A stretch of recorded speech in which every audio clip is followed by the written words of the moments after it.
आपको क्या लगता है मिडिल ईस्ट का सबसे पावरफुल देश कौन है? इसराइल, जो हर वक्त अपने मॉडर्न हथियारों और इंटेलिजेंस के लिए मशहूर है, या ईरान, जिसका नाम सुनते ही वेस्ट के पसीने छूट जाते हैं? दोस्तों, आज हम बात करने जा रहे हैं एक ऐसे सवाल की जो सिर्फ पॉलिटिक्स नहीं बल्कि पूरे इलाके की शांति और तबाही से जुड़ा है। और वो सवाल ये है कि इसराइल जितना भी पावरफुल हो, लेकिन ईरान को अब तक क्यों नहीं हरा पाया? और अगर आपको लगता है कि ये सिर्फ टैंक्स और फाइटर जेट्स का खेल है, तो आप बिल्कुल गलत हो। बल्कि यहाँ बात है स्ट्रेटेजी की, प्रॉक्सी वारफेयर की और आइडियोलॉजी की, जिसे समझे बिना आप कभी इस लंबी दुश्मनी की गहराइयों को नहीं समझ सकते। तो चलिए वीडियो को शुरू करते हैं। लेकिन उससे पहले आपसे एक छोटी सी रिक्वेस्ट है कि अगर आप पहली बार इस चैनल पर आए हैं तो प्लीज इसे सब्सक्राइब करें और बेल आइकन को जरूर दबाएं, ताकि आपको इस तरह की शानदार और नॉलेजेबल वीडियोस मिलती रहें। अक्सर लोग सोचते हैं कि इसराइल और ईरान हमेशा से दुश्मन रहे हैं, लेकिन असल में 1948 में जब इसराइल बना था तो ईरान उन पहले मुस्लिम मुल्कों में था जिन्होंने इसराइल को असल में पहचान लिया था। लेकिन 1979 में ईरान में हुआ एक बड़ा इनकलाब, यानी इस्लामिक रिवॉल्यूशन, और इस रिवॉल्यूशन ने पूरे खेल को बदल दिया। इस रिवॉल्यूशन के बाद ईरान एक इस्लामिक रिपब्लिक बन गया, जहां आयतोल्ला खोमेनी नाम के रिलीजियस लीडर ने पावर ले ली। उसने इसराइल को कैंसर का ट्यूमर कहा, यानी एक ऐसी बीमारी जो पूरे मिडिल ईस्ट के लिए खतरा है। तब से लेकर आज तक ईरान ओपनली कहता है कि इसराइल का वजूद मिट जाना चाहिए।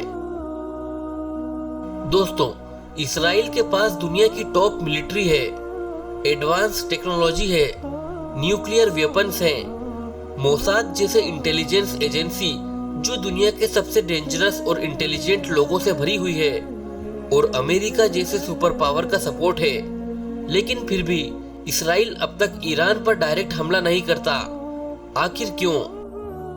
क्योंकि ईरान खुलेआम जंग के बजाय एक कमजोर दिखने वाले दुश्मन की तरह लड़ना चाहता है, ताकि इसराइल उसकी असल ताकत का अंदाजा न लगा पाए। ईरान चाहता है छोटे छोटे ग्रुप्स के जरिए अटैक करना, bomb blast, guerrilla warfare, cyber attack या मिसाइल से सरप्राइज देना, जहां सीधा आमना सामना ना हो बल्कि हर तरफ से मार हो। और ईरान इसी में एक्सपर्ट है। ईरान डायरेक्ट वॉर में नहीं जाता, वो प्रॉक्सी ग्रुप्स का इस्तेमाल करता है। दोस्तों, आपको बता दें कि प्रॉक्सी का मतलब होता है किसी और के जरिए अपना काम करवाना।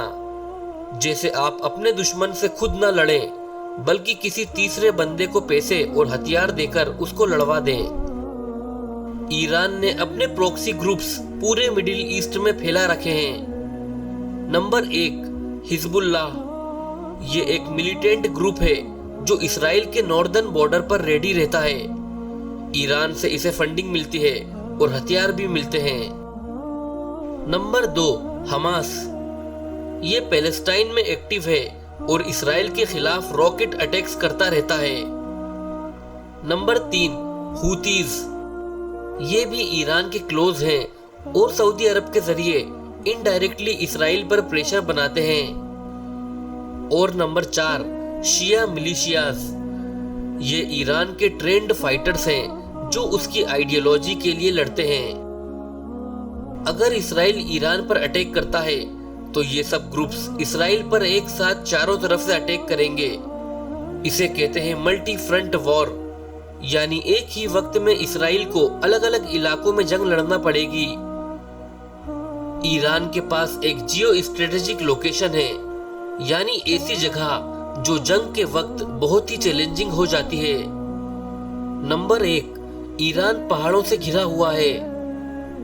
नंबर 2, ईरान इसराइल से दूर है, जिससे इसराइल को ईरान तक पहुंचने के लिए प्लेन्स को हवा में फ्यूल भरना पड़ता है, जिसे कहते हैं मिड एयर रिफ्यूलिंग। नंबर 3, छुपने के लिए ईरान के पास बहुत जगह है, जैसे टनल्स, अंडरग्राउंड फैसिलिटीज और पहाड़, ये सब चीजें इसराइल के लिए ईरान को अटैक करना मिशन इम्पॉसिबल बना देते हैं। ईरान ने अपने मिसाइल और ड्रोन प्रोग्राम पर काफी इन्वेस्टमेंट किया है। शाहब मिसाइल जैसी टेक्नोलॉजी ईरान के पास है जो 2000 किलोमीटर तक आसानी से जा सकती है, यानी इसराइल तक आसानी से पहुंच सकती है। ईरान के ड्रोन्स एडवांस्ड हो चुके हैं और वो अपने प्रॉक्सी ग्रुप्स को भी ये ड्रोन्स देते हैं, यानी अगर इसराइल ईरान को छोटा समझ के अटैक करे तो ईरान भी इसराइल के शहरों पर मिसाइल बरसा सकता है। ईरान के पास एक और हथियार है जो ना दिखाई देता है और ना ही सुनाई देता है, लेकिन दुनिया पर असर करता है, और वो हथियार है आइडियोलॉजी। आइडियोलॉजी का मतलब है एक सोच या यकीन, जैसे जियोनिज्म को खत्म करो, पैलेस्टाइन को सपोर्ट करो और इस्लामिक रेजिस्टेंस को जिंदा रखो। ईरान इस आइडियोलॉजी का लीडर बनना चाहता है। उसने अपना इमेज बनाया है एक anti Israel, anti America, pro Muslim power के रूप में। लोग उसकी बातों को सुनते हैं, उसका प्रोपेगेंडा फैलता है। इसको कहते हैं सॉफ्ट पावर, यानी ऐसी ताकत जिसमें आप बिना मिसाइल के लोगों का दिमाग जीत लेते हो। इसराइल को सबसे बड़ा खतरा ईरान के न्यूक्लियर बॉम्ब प्रोग्राम से है। अगर ईरान एक दिन न्यूक्लियर बॉम्ब बना लेता है तो पूरा बैलेंस बिगड़ जाएगा। इसीलिए इसराइल ने ईरान के न्यूक्लियर वैज्ञानिकों को मरवा दिया, और 2010 में इसराइल और अमेरिका ने मिलकर ईरान के न्यूक्लियर कंप्यूटर सिस्टम को हैक कर लिया। लेकिन फिर भी इसराइल ईरान के खिलाफ जंग नहीं छेड़ सकता बिना अमेरिका के, और अमेरिका भी ईरान से जंग नहीं लड़ना चाहता, क्योंकि तेल के प्राइस बढ़ जाएंगे, मिडिल ईस्ट में आग लग जाएगी और दुनिया की इकोनॉमी हिल जाएगी। इसराइल चाहे जितना भी ताकतवर हो, ईरान के प्रॉक्सीज उसे चारों तरफ से घेर लेते हैं। ईरान की जियोग्राफी उसके फाइटर जेट्स को थका देती है। ईरान के मिसाइल्स उसके शहरों तक पहुंच जाते हैं, और ईरान की आइडियोलॉजी उसे साइकोलॉजिकल वार में भी पीछे नहीं रहने देती। इसीलिए कहते हैं ईरान को हराना सिर्फ जंग जीतने का काम नहीं, बल्कि ये एक फुल रीजनल क्राइसिस बन जाएगा।